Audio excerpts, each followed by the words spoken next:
अरे आपू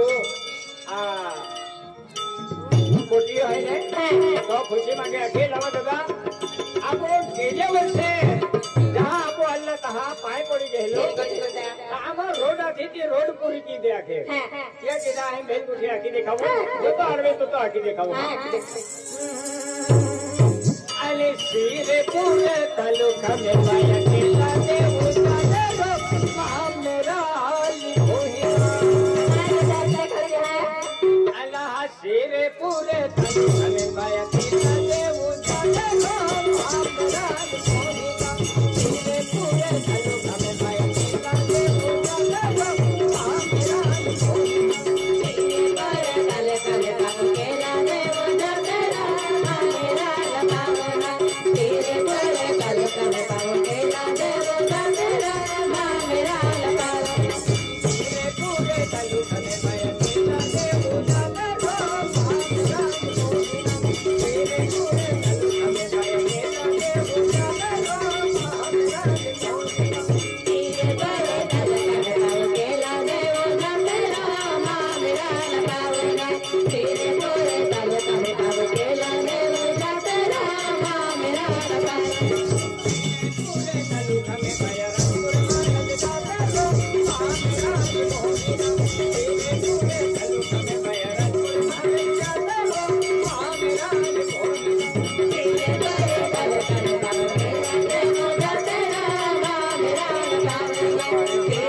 सिरे पूरे तालुका में पाया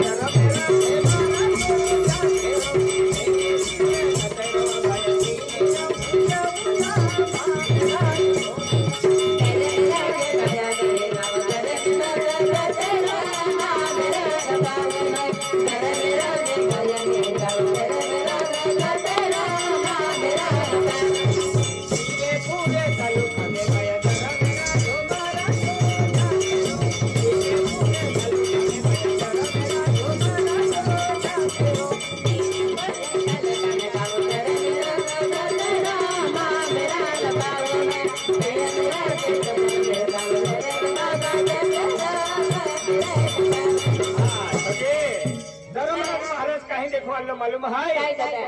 अरे आपू वापिस हमर देखो आलो अने चाली चाली आलो पहाड़ पट्टी में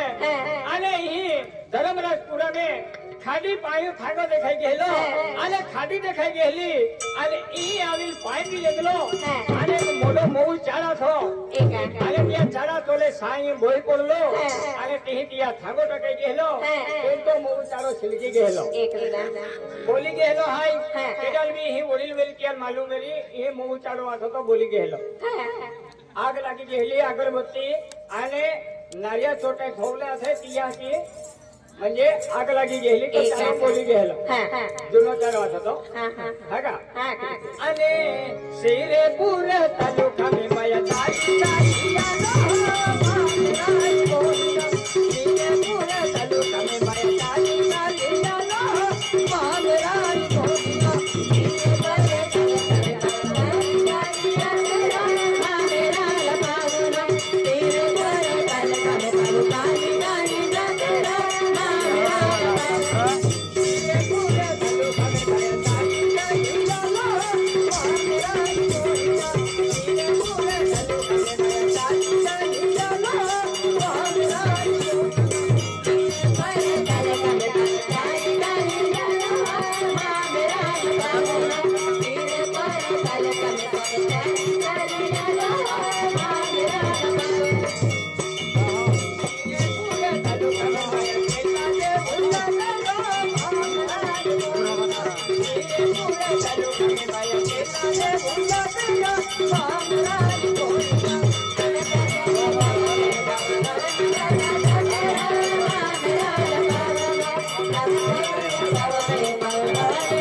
आमदा गांव में